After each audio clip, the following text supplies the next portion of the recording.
discuss the week's hottest topics in the latest edition of Hot Talk. Joining me from Entertainment Tonight is our correspondent, Brooke Anderson. Also, the host of Just Jenny on Sirius XM. Say hello to Jenny Hutt. Hi. And entertainment reporter and host of the podcast Wired In with Shagun is Shagun. Hello, everybody. Hey. Thank you. Okay, good. All right, so let's get started. A North Carolina mother was temporarily banned from Facebook. You might have heard this story after she posted a photo of her young daughter's booty exposed. She claimed that it was innocent. We had to put a ribbon over it because we did. But you see crack and stuff. The mom says that, look, she was just, mirroring the Coppertone Girl pose from 1953. Shagun, do you think that it was right for them to ban her from Facebook? Well, first of all, the nerve of Facebook, the hypocrisy, the absolute gall of Facebook. I can pull up on my phone right now a man punching a woman on Facebook and it'll get 100 likes. This is not pornography. The Supreme Court, highest court in the land, has their ruling on pornography. And they say, I don't know it when I see it, but this ain't it. That ain't it. It's her mom. It ain't a pervert. It's her mom. Well, I agree that there needs to be more of a balance in what they are banning and how it is subjective and how they are judging it. But 1953 with the original Coppertone ad, that was a much more innocent time for a lot of people. And today, because we are more aware... Which people? Because in 1953, we wouldn't be at the same table. I'm not talking about it wasn't innocent for everybody. But you know what I'm talking about is this is because also a we cartoon. Yeah, it is a cartoon, and because we are more aware of child pornography and predators and pedophiles, we do have to rethink what we post to our children, what we think is cute. But you really think someone is pleasuring or doing any type of unwayward thing to that picture? It might not be you, but as far as I'm concerned, yeah, that serves that mother right. Yes, go, Jenny. Yes. Okay, wait, Wendy, I don't think it serves that mother right. Facebook can do what it wants. Facebook is entitled to ban whomever for whatever. Yeah. But it was just a tushy, and tushies are for biting, and it's just But Facebook is really, like, no pun intended, calling the kettle black, because we're talking about tan lines. But come on, they have stuff on Facebook of people committing suicide. They have all types of weird stuff. Facebook does need to start throwing more people off Facebook. They need, but as far as the pedophilia and child pornography and stuff, I think that this woman made an innocent mistake to her. It is forgivable, so she is temporarily banned. Hopefully, she will learn from this. I'm going to read to you what the mom says. I was completely shocked and outraged. Nowhere did I see anything pornographic about the photo. There was nothing sexual about it. It's innocent. Mom is naive. All she needs to do, you know what she needs to do? She thought it was harmless, but we do have a responsibility, a job as parents to protect our children because they cannot do it. Nah, she needs to twerk. If she needs to twerk upside down, and then Facebook will bring her back. Because if you twerk upside down in a thong, Facebook will let you splash that. I tell you.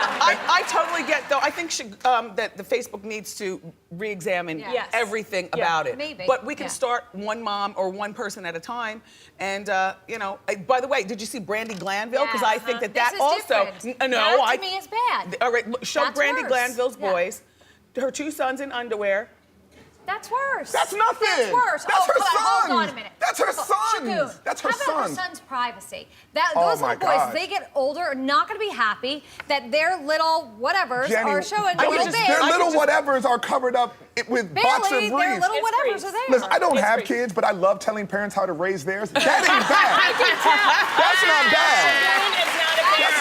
I can tell Shagun is not a parent. Here's what we know about You don't have a baby? I would never do that to my kids either. Brandy defended it. I don't agree. I think Brandy needs to be thrown off temporarily also. Well, we know Brandy overshares and overserves herself, right? Well, and she probably overserved Facebook herself before she shared it. And weeks ago, didn't she? You talked about this. She called one of her kids an a-hole and another bad word. So we know that she has no filter. I've been called that so often. I thought that was my first name by my But when you have kids, exactly. Wait until you hear what I call my son tonight at the Vegas. You know what I'm saying?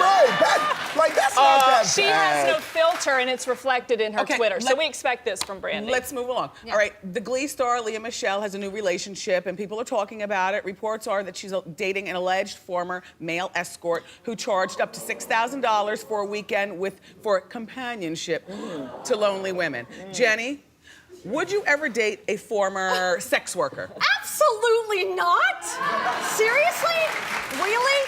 First of all, look, there's a double standard. Like, I really do believe that I want a man to be with some women, but before he's with me, but I don't want him to be with women whose names, his real names, he doesn't know. Yeah. I mean, people should not be paying my man for sex ever, before me, after, or during. Well, I mean, during, I would hope not. We're talking date, right? Not marry, because people can learn a thing or two maybe from them, you know? I'm kidding. You're so girl next door. No, honey. Really? Here's my point on this. Everybody has a past or questionable histories, and some people, when they want to move past it, when they want to move past it, if both people want to move past it, then there you go.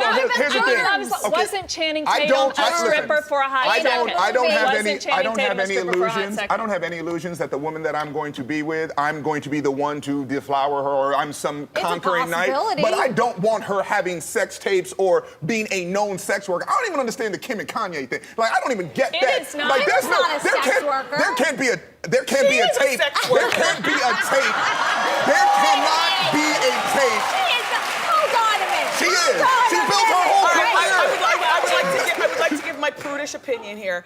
I would never date and or marry and or date somebody who was a sex worker. And I don't care whether you're an escort. I don't care whether you've been in porn. I don't care whether you've been a stripper, keeping your clothes, keeping away from other women. I don't care. There's just something seedy about it. And everybody has a past, and I get it. But that's where my buck stops. I would date a man who came out of prison because I'm going to tell you. Hold on, because I'm going to tell you exactly why. And no, I'm not talking about a murderer or a gun robber. A nice white collar crime, and he's all. Fine. Listen, I would date a former prisoner. I would date a former drug dealer. I would date a lot of stuff, but I could not possibly date a former sex worker. Who are we to judge, Wendy? We're the Wendy Williams show. We're here to judge. I'm judging. It's not about judging that he was a sex worker. It's about dating. No, but if they want to move past it and he wants a fresh start and everybody, and there are no but the bad thing is that he says he's not a sex worker. He's on a website for sex workers. Exactly. So, and he only quit when he met Lea Michele. I'm not judging him. I'm judging her. Really, girl? You're so cute. You have so many options. Listen, Hot Talk panel is over. Thank you, panelists, for taking my breath away. Again. For more information on my panelists, go to wendyshow.com.